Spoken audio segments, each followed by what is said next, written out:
Hello everyone, welcome in English class. So today we will start our new topic of grammar, conjunction. Conjunction. So first of all, what is conjunction? What do you mean by the term conjunctions? Conjunctions से आप समझते क्या हो? Conjunctions are the words that connect two words, two phrases or two sentences to each other. Conjunctions जो होते हैं वो words होते हैं जो दो शब्दों को, दो फ्रेजेस को और दो अलग अलग सेंटेंसेस को आपस में जोड़ने का काम करते हैं. To connect. Conjunctions means to connect. Connect करने का काम जो करता है वो होता है conjunction. So in the modern English there are three types of conjunctions. Basically modern English के अंदर आपका जो कंजंक्शन है उसको थ्री टाइप्स के अंदर डिफरेंट वे के अंदर उसको डिवाइड किया गया है. According to your BBC book compact also, उसके अकॉर्डिंग में आपको बताया गया है बुक के अंदर कि आपके थ्री टाइप्स के जो है आपके कंजंक्शंस होते हैं. तो फर्स्ट ऑफ ऑल था कि कंजंक्शंस क्या होते हैं. कंजंक्शंस वो वर्ड्स होते हैं जो दो शब्दों को, दो फ्रेजेस को या दो सेंटेंसेस को कनेक्ट करने का काम करते हैं. Conjunctions are the words that connect और they use to connect the two words, two phrases and two sentences. Okay, so now the types of the conjunction.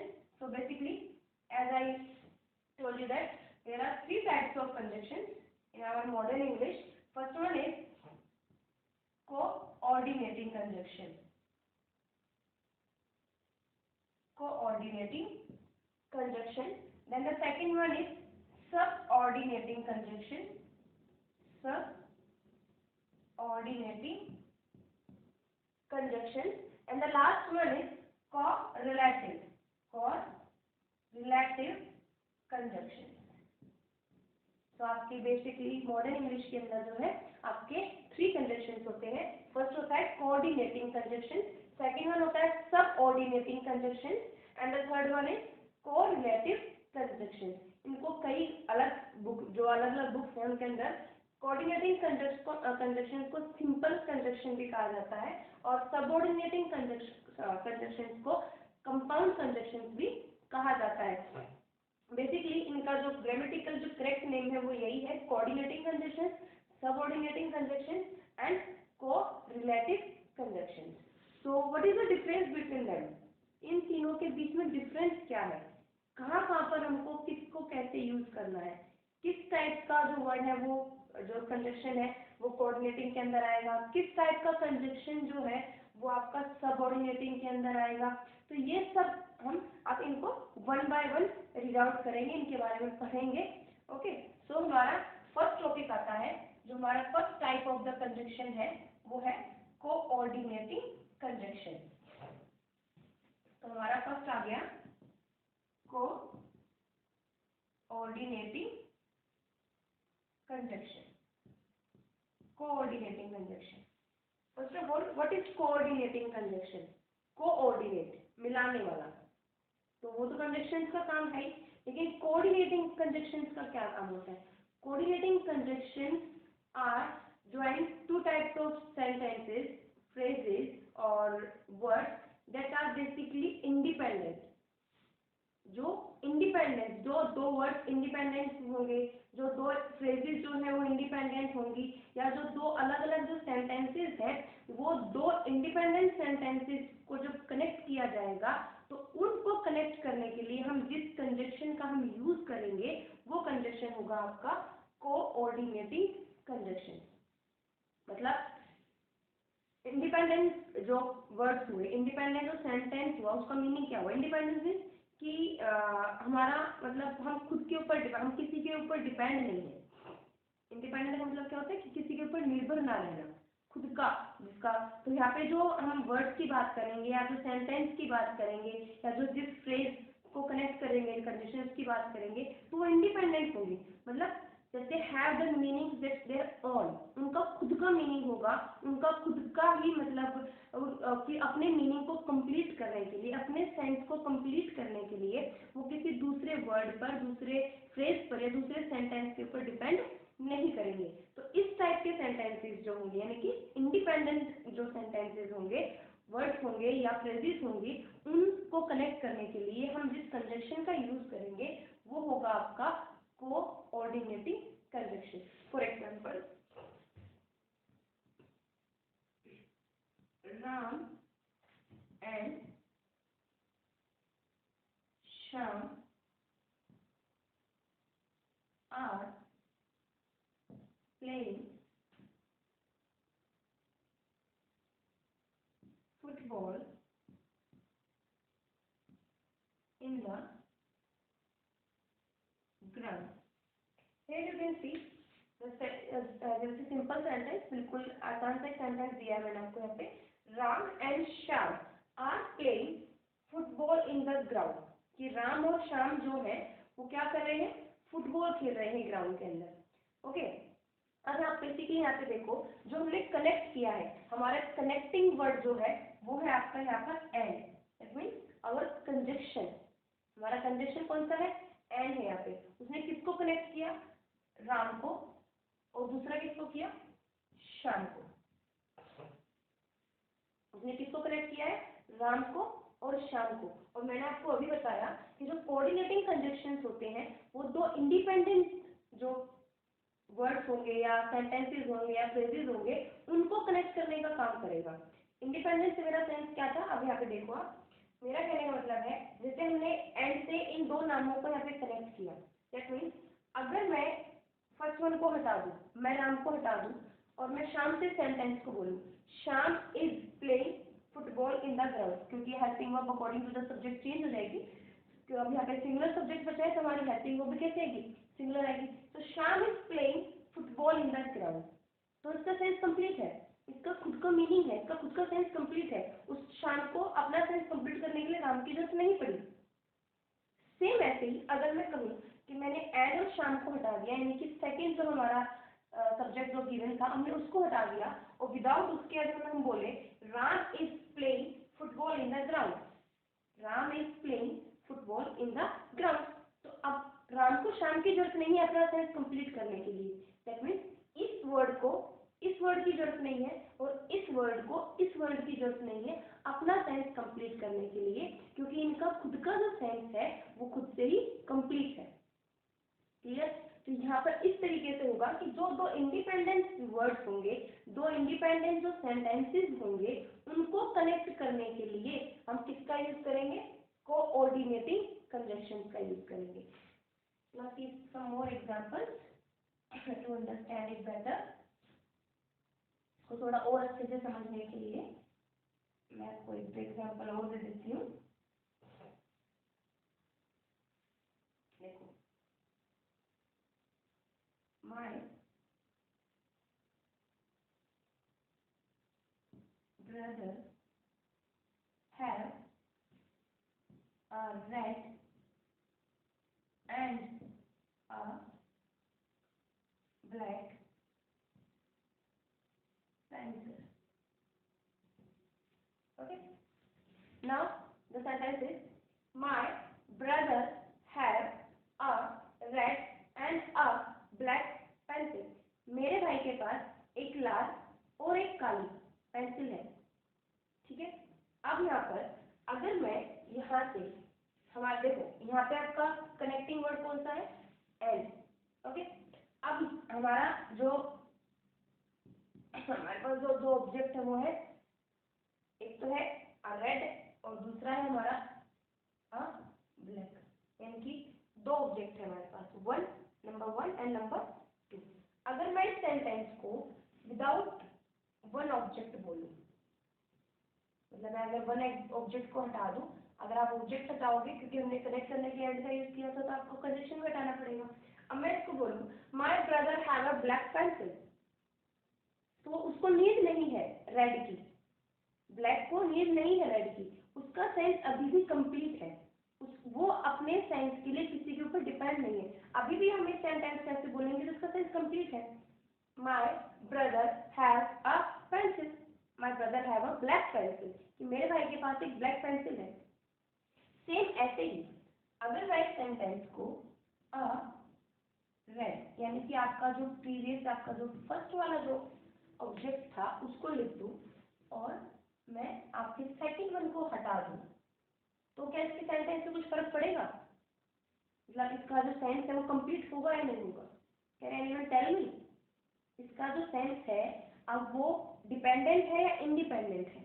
अभी भी ये इंडिपेंडेंट है, ये किसी के ऊपर डिपेंड नहीं है, इसका खुद का सेंस अभी भी कंप्लीट है। My brother have a red pencil, मेरे भाई के पास एक लाल पेंसिल है। मतलब अपना सेंस कंप्लीट करने के लिए उसको दूसरे पर डिपेंड रहने की जरूरत नहीं है।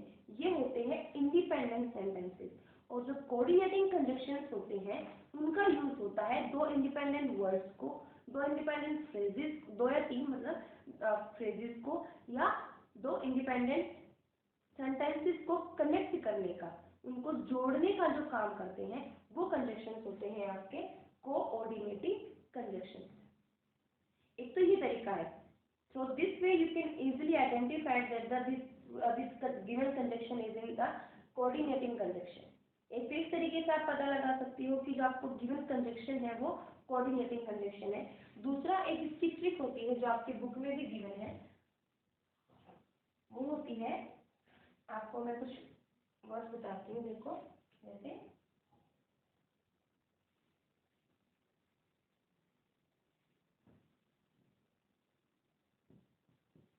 एंड वॉइस, ये ट्रिक होती है। ठीक है, अब काउंट करना यहाँ पे 1 2 3 4 5 6 एंड 7, टोटल 7 वर्ड्स हैं। अब इससे हम बहुत इजी वे में अपने कंजंक्शन जो है वो निकाल लेंगे। X stands for, A stands for and, N for no, B for but, O for or, Y for yet and S for so. ये आपके 7 कंजंक्शंस हैं। टोटल कितने हो गए आपके? 7 कंजंक्शंस।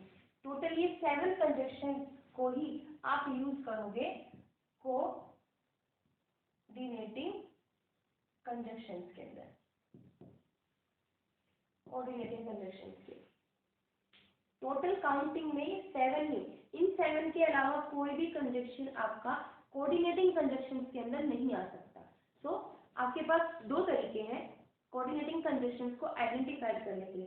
फर्स्ट, आपका जो आपका कंजंक्शन है, जो कनेक्टिंग वर्ड है, उसने जो दो वर्ड्स को, दो फ्रेजेस को या दो सेंटेंसेस को कनेक्ट करना है, आप उसको आइडेंटिफाई करो कि वो जो दोनों वर्ड्स, दो सेंटेंसेस या दो फ्रेजेस हैं वो इंडिपेंडेंट है या डिपेंडेंट है। अगर वो दोनों ही इंडिपेंडेंट है तो आपका जो यहाँ पर कंजंक्शन यूज हुआ है वो 101% कोऑर्डिनेटिंग कंजंक्शन होगा। अगर इस वे से आप पता नहीं कर सकते तो आप अपना एक फॉर्मूला लर्न कीजिए फैन बॉयज का। F stands for, A stands for and, N stands for not, B stands for but, O stands for or, Y stands for yes and S stands for so. ये total 7 जो आपके conjunctions हैं यही आपके coordinating conjunctions के अंदर आएंगे। इसके अलावा कोई कंजंक्शन कोऑर्डिनेटिंग कंजंक्शन के अंदर काउंट नहीं होगा। ओके, तो ये था आपका कोऑर्डिनेटिंग कंजंक्शन। क्या था coordinating conjunction? That the words or the connecting words that connect to independent words, to independent phrases or to independent sentences to each other. वो words जो दो इंडिपेंडेंट वर्ड्स को, फ्रेजेस को और सेंटेंसेस को connect करने का काम करेंगे, वो होगा आपका coordinating conjunction. Okay, now the second type of the conjunction, second type is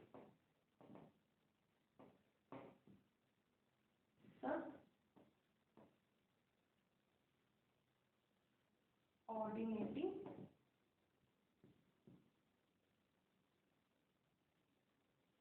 conjunction, subordinating conjunction. इसी का दूसरा नाम बोलते हैं इसको कंपाउंड भी बोलते हैं, compound conjunction. Okay, subordinating conjunction. Now what is subordinating conjunction? Subordinating conjunction is just opposite of the coordinating conjunction. तो सबऑर्डिनेटिंग कंजंक्शन होता है वो जस्ट अपोजिट होता है किसका? Coordinating conjunction. कैसे होता है?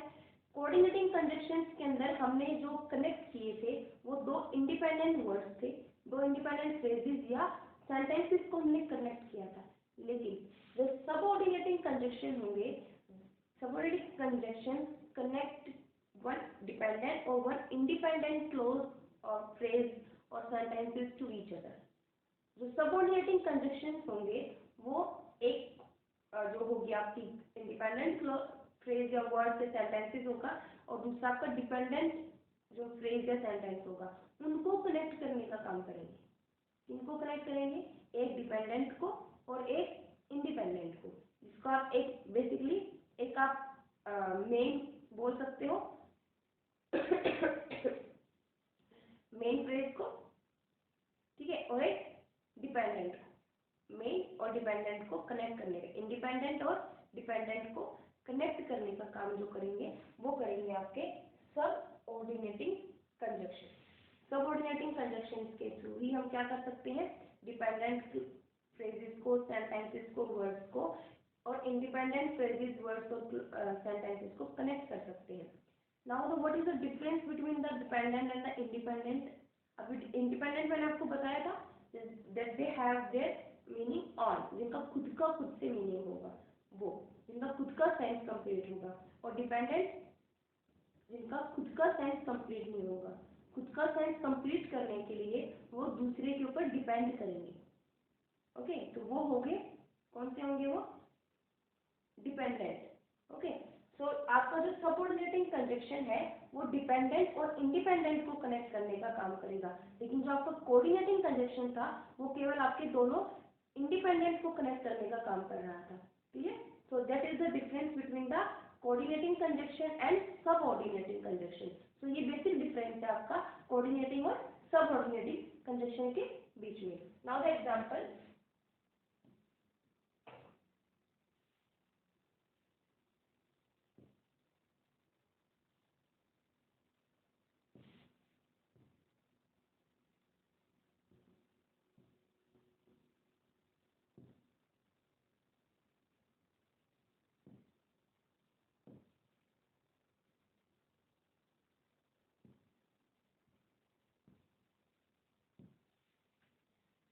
now see the example, my brother have a ring which is made of gold।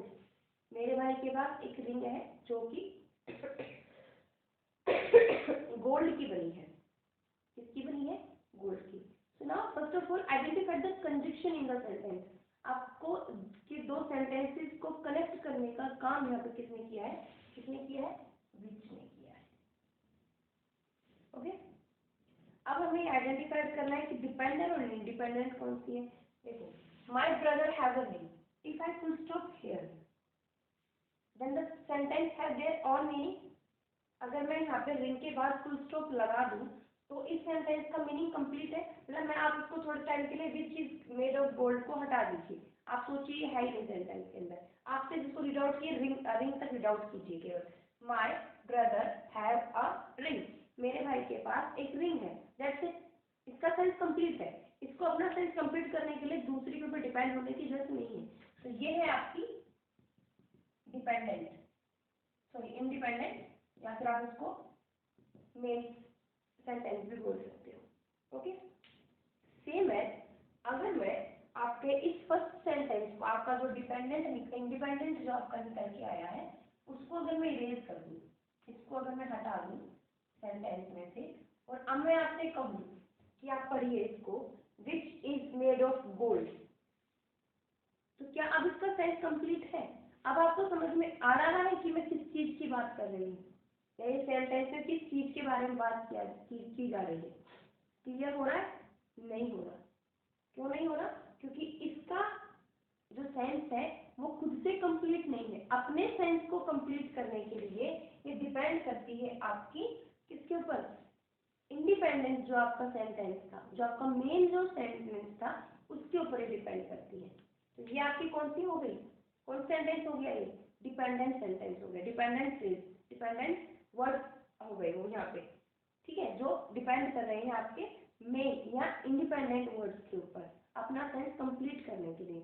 Without उनके इनका इसका सेंस खुद का कंप्लीट नहीं है। अभी आपसे पूछ रहे which is made of gold, क्या है गोल्ड का, आपको क्या पता, कुछ भी हो सकता है, नेकलेस भी हो सकता है, रिंग भी हो सकती है, कुछ भी हो सकता है, हमें नहीं पता, हमें क्लियर नहीं है कि हम किस सब्जेक्ट की बात कर रहे हैं, हमें नहीं पता कि किस चीज के बारे में बात की जा रही है। लेकिन अगर मैं इसके आगे लिख दूँ, इसमें अभी सेंटेंस जो अभी रेज किया था मैं उसको वापस से लिख दूँ, my brother have a race. My brother have a race. Now, अब आपको पता है कि मैं किसकी बात कर रही हूँ, रिंग की बात कर रही हूँ। ओके, अब आपको समझ में आया कि कौन सा डिपेंडेंट है कौन सा इंडिपेंडेंट है। जिसका खुद का सेंस कंप्लीट है, जिसका जो अपने सेंस को कंप्लीट करने के लिए किसी दूसरे सेंटेंस के ऊपर डिपेंड नहीं है, वो आपका इंडिपेंडेंट सेंटेंस हुआ। जैसे कि ये था my brother have a ring, ये खुद का इसका खुद का सेंस कंप्लीट है, ठीक है। लेकिन जो आपको सेकंड सेंस को कनेक्ट किया गया विच किससे, which is made of gold, which is made of gold. अगर मैं खाली सेंटेंस को बोलूं तो इसका खुद का सेंस कंप्लीट नहीं है। अपना सेंस कंप्लीट करने के लिए ये डिपेंड करता है आपके फर्स्ट वाले सेंटेंस के ऊपर, मेन सेंटेंस के ऊपर, ठीक है। तो ये हो गया आपका डिपेंडेंट सेंटेंस, क्लियर। तो जो आपका सबऑर्डिनेटिंग कंजक्शन होगा वो किस टाइप के सेंटेंसेस या वर्ड्स को कनेक्ट करेगा, एक डिपेंडेंट को और एक इंडिपेंडेंट को। It is just opposite of the coordinating conjunction. ये कोऑर्डिनेटिंग कंजक्शन का जस्ट अपोजिट होता है। कोऑर्डिनेटिंग कंजक्शन के अंदर आपने दोनों इंडिपेंडेंट वर्ड सेंटेंसेस को कनेक्ट किया था, जबकि आप सबऑर्डिनेटिंग कंजक्शन के अंदर क्या कर रहे हो, एक डिपेंडेंट ले रहे हो और एक इंडिपेंडेंट ले रहे हो। एक डिपेंडेंट को और एक इंडिपेंडेंट को कनेक्ट करने के लिए हम किसका यूज करते हैं, सबऑर्डिनेटिंग कंजक्शन का यूज करते हैं, क्लियर। अच्छा, अभी एक एग्जांपल और देख लीजिए इसके साथ साथ ये book.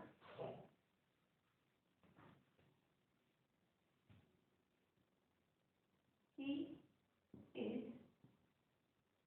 wiser than I think.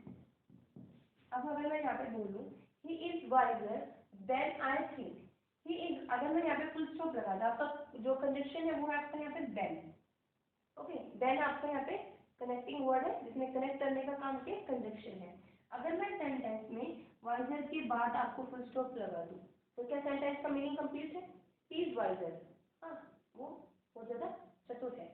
I think, क्या इसका खुद का सेंस कंप्लीट है, मैं सोचता हूँ, क्या आपके मन में क्वेश्चन पुटअप हुआ ना, क्या क्या सोचते हो, किसके बारे में बात कर रहे हो, ठीक है। अगर मैं इसके अलावा फर्स्ट सेंटेंस को हटा दूँ, इस इंडिपेंडेंट सेंटेंस को अगर मैं हटा दूँ तो इसके बिना इसका जो सेंस है वो बिल्कुल भी कंप्लीट नहीं है, ठीक है। लेकिन इसके हटाने से, सेकंड वाले सेंटेंस को हटाने से फर्स्ट वाले सेंटेंस के ऊपर कोई फर्क नहीं पड़ेगा, क्योंकि वो क्या है, इंडिपेंडेंट है, उसका खुद का जो सेंस है, जो मीनिंग है वो कंप्लीट है, लेकिन सेकंड वाले का नहीं है। तो ये है आपके सबऑर्डिनेटिंग कंजक्शन जो डिपेंडेंट और इंडिपेंडेंट टाइप के सेंटेंसेस को कनेक्ट करने का काम करते हैं। अच्छा, अभी कोऑर्डिनेटिंग कंजक्शन के अंदर तो आपको 5 पॉइंट मिल गया था कि टोटल 7 थे, उन्हीं को आपको लर्न करना है और वही केवल 7 ही आपको कोऑर्डिनेटिंग कंजक्शन के अंदर आपको लेने हैं।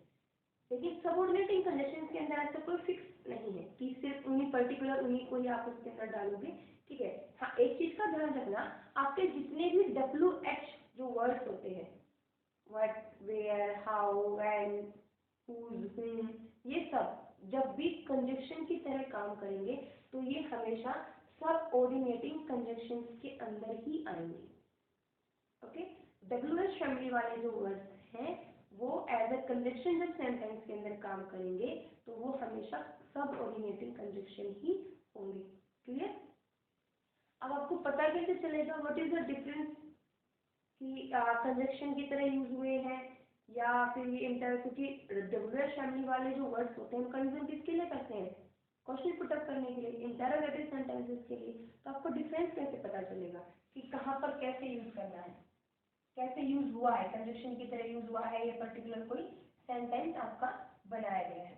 जैसे WH फैमिली वाला जो वर्ड होंगे, जो वो सेंटेंस के अंदर किसकी तरह काम कर रहे होंगे, कंजक्शन की तरह काम कर रहे होंगे, तो उनके जस्ट बाद में आपको हेल्पिंग वर्ब ना मिलके हमेशा आपको एक सब्जेक्ट मिलेगा,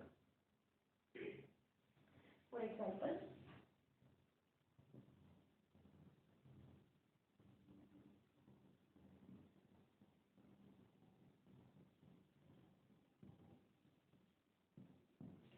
आई नो वेयर यू लिव, मैं जानता हूँ। I know where you live, तुम जहाँ रहते हो मैं जानता हूँ। सबसे बेसिकली बात, जहाँ जब इंटरोगेटिव सेंटेंसेस के अंदर जो डबल एस फैमिली वाले वर्ड्स होते हैं उनका जो मीनिंग होता है, जब वो कंजक्शन की तरह सेंटेंस के अंदर यूज होते हैं तो उनका जस्ट मीनिंग जो बिल्कुल कंप्लीटली चेंज हो जाता है। जैसे बेसिकली वेयर का मतलब होता है कहाँ, कहाँ पर हो, और यहाँ पर वेयर का मतलब है यहाँ, कहाँ नहीं यहाँ, कि I know where you live, कि तुम यहाँ रहते हो। आई नो, मैं जानता हूँ तुम यहाँ रहते हो। ओके, यहाँ पे कहाँ से मतलब यहाँ पे क्वेश्चन पुटअप नहीं कर रहा हूँ, कहाँ रहते हो, वो क्वेश्चन नहीं पूछ रहा आपसे। ओके, तो मैंने आपको अभी डिफरेंस बताया कि जब कंजक्शन की तरह डबल फैमिली वाले जो वर्ड्स यूज होंगे उनके बाद में हमेशा आपको सब्जेक्ट देखने को मिलेगा। ये रहा आपका डबल फैमिली वाला वर्ड, और इसके बाद में देखो क्या है, सब्जेक्ट है, कोई हेल्पिंग वर्ब नहीं है। ओके, यहाँ पे केवल दो एक्सेप्शंस हैं। एक तो है आपका अभी जो सेंटेंस के अंदर यूज हुआ है विच और हु, विच और हु, ये दो एक्सेप्शंस हैं। इनके बाद में आपको हेल्पिंग वर्ब देखने को मिलेगी। जब एज ए कंजक्शन काम कर रहे होंगे तो भी इनके जस्ट बाद में आप इनका जो फॉर्मेशन होगा वो बिल्कुल सेम वैसा ही होगा, लेकिन क्यों होगा, रीजन क्या है, लेकिन वहाँ पे कंजक्शन की तरह काम करेंगे, इंटरोगेटिव फॉर्मेशन के इसमें काम नहीं करेंगे। रीजन ये है कि जब विच और हूँ जो काम करते हैं वो वहाँ पर सब्जेक्ट की तरह काम करते हैं, एज ए सब्जेक्ट काम करते हैं, इसलिए हेल्पिंग वर्ब की उनको जरूरत पड़ती है। ठीक है, अभी फर्स्ट वाले एग्जांपल के अंदर देखो, my brother have a ring, which is made, तो यहाँ पे जो विच किसके लिए यूज हुआ, अ रिंग के लिए, तो खुद विच ने किसकी तरह काम किया, सब्जेक्ट की तरह काम किया, ये खुद ही सब्जेक्ट बन गया। तो विच और जो हु होते हैं ये एक्सेप्शन हैं दोनों। विच और हु के जस्ट बाद में आपको हेल्पिंग वर्ब लगानी है जो एज ए कंडीशन यूज हो रहे होंगे। इन दोनों वर्ड्स के अलावा, इन दोनों डबल एस फैमिली के वर्ड्स के अलावा किसी भी डबल एस फैमिली वर्ड के बाद में जब एज ए कंडीशनल सेंटेंस के अंदर यूज हो रहा होगा तो आपको हेल्पिंग वर्ब नहीं लगाना, हमेशा आपको क्या लगाना है, सब्जेक्ट लगाना है। जैसे सेकंड सेंटेंस जो एग्जांपल है उसके अंदर दिया गया है, I know where you live, मैं जानता हूँ तुम जहाँ रहते हो। ओके, क्लियर, डिफरेंस समझ में आ गया कोऑर्डिनेटिंग और सबऑर्डिनेटिंग कंडीशंस के बीच का। दूसरा कि आपको कैसे पता चलेगा कि ये प्रीपोजिशन कंजक्शन की तरह काम कर रहा है, या इसका जो फॉर्मेशन है वो इंटरोगेटिव फॉर्मेशन है। अगर इंटरोगेटिव फॉर्मेशन होगा तो डब्ल्यू एच फैमिली के बाद में आपको क्या देखने को मिलेगा, हेल्पिंग वर्ब देखने को मिलेगा, लास्ट में क्वेश्चन मार्क मिलेगा, क्वेश्चन पुटअप होता हुआ आपको नजर आएगा, आपसे क्वेश्चन पूछा जा रहा है। लेकिन जब वहाँ पे कंजक्शन की तरह डब्ल्यू एच फैमिली वाला जो वर्ड होता है जो काम करता है तो वो कोई भी आपसे क्वेश्चन पुटअप नहीं करेगा, उसका कोई क्वेश्चन का सेंस नहीं होगा, आपको क्लियरली पता चल जाएगा कि वो दो सेंटेंसेस को कनेक्ट कर रहा है। सबसे बेसिक बात कि डब्ल्यू एच फैमिली के बाद आपको सब्जेक्ट देखने को मिलेगा, जबकि इंटरोगेटिव सेंटेंस के फॉर्मेशन के अंदर डब्ल्यू एच फैमिली के बाद हमेशा आपको हेल्पिंग वर्ब देखने को मिलती है। लेकिन कंजक्शन की तरह यूज होंगे तो आपको क्या देखने को मिलेगा, आपको हमेशा सब्जेक्ट देखने को मिलेगा। इसके दो एक्सेप्शंस है विच और हु, इन दो के बाद में आपको हेल्पिंग वर्ब देखने को मिलती है। उसका रीजन ये है कि ये दोनों ही जो वर्ड है डब्ल्यू एच फैमिली के जो ये दोनों वर्ड है ये सेंटेंस के अंदर एज ए सब्जेक्ट काम कर रहे होंगे, तब इसलिए उनको किसकी जरूरत पड़ रही है, हेल्पिंग वर्ब की जरूरत पड़ती है, जब वो कंजक्शन की तरह काम करेंगे तब भी। ओके, तो ये था आपका subordinating conjunction. Now the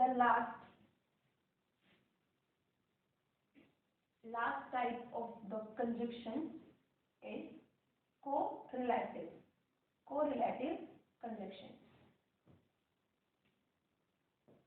Third one is correlative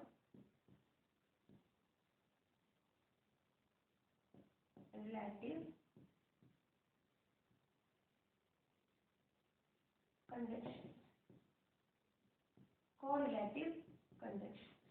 अब आपका लास्ट पॉइंट आता है, देखो कोऑर्डिनेटिंग में हमने पता कर लिया कि 7 होते हैं, सिंबल्स से लर्न करना है, दोनों इंडिपेंडेंट होते हैं, उन्हीं को कनेक्ट करने का काम करेंगे। ओके, सबऑर्डिनेटिंग में हमने देखा कि जो एक डिपेंडेंट होगा एक इंडिपेंडेंट होगा, उन दोनों को कनेक्ट कर रहा होगा, वो सबऑर्डिनेटिंग होगा। डब्ल्यू फैमिली वाले बेसिकली जनरली सारे जो वर्ड्स होते हैं वो सबऑर्डिनेटिंग कंडीशंस के अंदर आते हैं। इसके अलावा भी आते हैं कुछ वर्ड्स, लेकिन डब्ल्यू फैमिली के कंप्लीट जो मेंबर्स हैं वो सारे सबऑर्डिनेटिंग कंडीशन के अंदर ही आते हैं। अब लास्ट आता है आपका कोर रिलेटिव कंडीशन। क्या इन्हीं के साथ आइडेंटिफाइड करोगे? Core relative condition works in a pair. सबसे पहली बात, जो कोरिलेटिव कंडीशंस होते हैं वो सेंटेंस के अंदर हमेशा एक पेयर के रूप में काम करते हैं। जैसे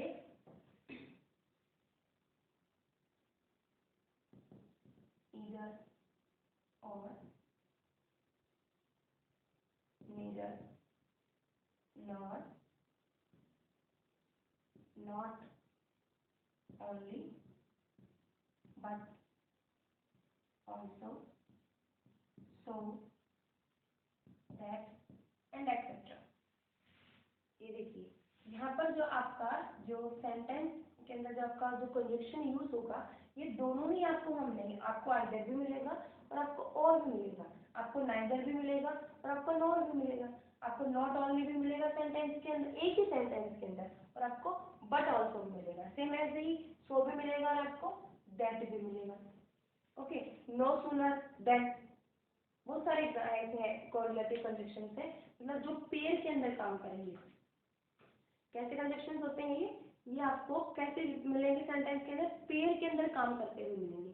जो कंजक्शन पेयर के रूप में काम करेंगे सेंटेंस के अंदर, आपको मतलब एक की जगह दो कंजक्शंस एक साथ आपको उसके अंदर देखने को मिलेंगे, तो वो जो कंजक्शंस होंगे वो होंगे आपके कोर रिलेटिव कंजक्शन। इनकी सिर्फ यही आइडेंटिफिकेशन है कि ये सिर्फ पेयर में काम करते हैं, अकेले काम नहीं करते। जो पेयर में मिलेगा वो कोरिलेटिव कंजक्शन। जो सात मैंने आपको बताए थे स्टार्टिंग में 7, वो केवल जो 7 कंजक्शंस हैं वो कोऑर्डिनेटिंग के अंदर आएंगे, और जो पेयर में काम करेंगे वो कोरिलेटिव के अंदर आएंगे। इसके अलावा जितने भी कंजक्शन बच गए, जिसने भी कनेक्ट करने का काम किया, वो सारे आपके सबऑर्डिनेटिंग कंजक्शन के अंदर चले जाएंगे। क्लियर? 7 आए कोऑर्डिनेटिंग कंजक्शन के अंदर, पेयर में जिन्होंने काम किया। देखो नॉर जो होता है कई बार अकेले भी काम करता है और भी काम करता है, जब भी अकेले काम करेंगे तो सबऑर्डिनेटिंग कंजक्शन के अंदर चले जाएंगे, सॉरी और नॉर तो इसमें जाएंगे कोऑर्डिनेटिंग कंजक्शन के अंदर चले जाएंगे। जब ये सिंगल सिंगल काम कर रहे होंगे तो अपने वर्क के अकॉर्डिंग इसमें कोऑर्डिनेटिंग या सबऑर्डिनेटिंग के अंदर चले जाएंगे। लेकिन जब ये पेयर के अंदर ही काम कर रहे होंगे, मतलब ये पूरा पेयर जो सेंटेंस के अंदर काम कर रहा होगा, तो वो आपका कौन सा कंजक्शन होगा? कोर रिलेटिव कंजक्शन होगा। Okay, now I'm going to tell you some examples.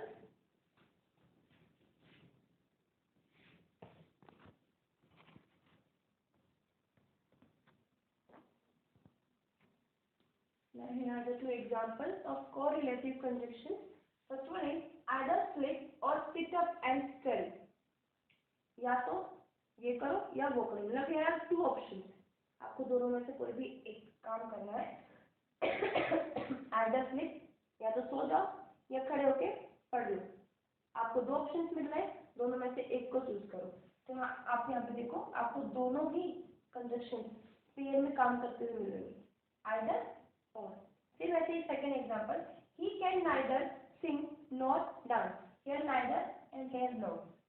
Pair में काम कर रहे हैं, ना तो वो गाना गा सकता है और ना ही वो डांस कर सकता है, ना तो ये और ना ये, मतलब दोनों ही काम नहीं। नेगेटिविटी के लिए इसका यूज करते हैं नाइदर नॉर का, ठीक है। और जब आपको ऑप्शन आउट करना होता है तो आपको आइदर और का यूज करना होता है। ये बेसिकली वो कंजक्शंस थे जो पेयर के अंदर काम करते हैं। सो इन दिस वीडियो हमने क्या पढ़ा? कंजक्शंस क्या होते हैं, इनके टाइप्स क्या होते हैं, टाइप्स के अकॉर्डिंग इनको डिवाइड कैसे किया गया है, और इनके बेसिकली जब डिवाइड किया गया है तो उनके अंदर डिफरेंसेस क्या क्या है। In the next video we will read और teach about the uses of the conjunctions. अगली वीडियो के अंदर हम पढ़ेंगे यूजेस ऑफ द कंजक्शन की, कंजक्शंस का यूज कैसे, किस कंजक्शन का यूज कैसे, कहाँ और कब कब करना होता है। Okay, so till then take care, thank you.